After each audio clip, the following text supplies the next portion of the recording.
yes or a no for Prop 50. So those numbers were easy. I mean, they jumped off of the page at you when you compare the number of ballots compared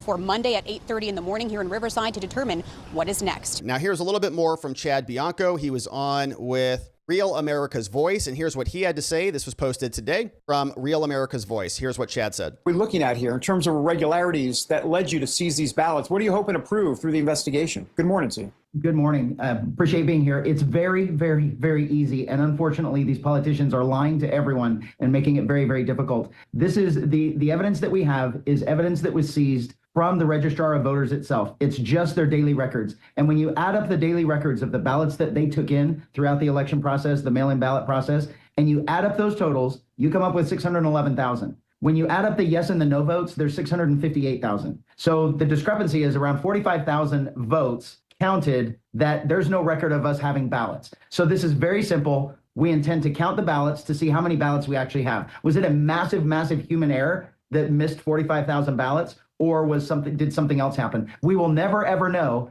unless you count those ballots. All right, Sheriff, so what's the end game here? What will ultimately happen if, in fact, you verify there is this discrepancy? It's my understanding that the focus of the ballots being counted were for Proposition 50, was basically the redistricting, but there were other things on the ballot as well, I would imagine. Yeah, no, that's what makes this unique, and why I think that it was so easy to find is because there was only one thing on the ballot. Your only vote was a yes or a no for Prop 50. So those numbers were easy. I mean, they jumped off of the page at you when you compare the number of ballots compared to the number of votes, because if there would have been 20 different things that we could have voted for, you don't have to vote for all 20. So the number of ballots and the number of votes, it's hard to correlate between the two because you don't have to vote for everyone that's on the ballot. This one was very unique. You can't have more votes counted than you had ballots in the first place. So if we count these ballots, and it is true, it's 611,000, then we are going to have to find out why. And it would appear that it would be a machine problem, not really a personal problem. Okay, well, Sheriff, meanwhile, House Republicans are launching a major investigation into what they call rampant hospice fraud in California. Yeah, that is also another problem. Shout out to Nick Shirley over there. And I think they'll talk a little bit more about that. And here's the latest on the case out of Georgia, Big Fanny Land. You can see we've got a couple of additional filings here that dropped today, fresh out of the oven. We were waiting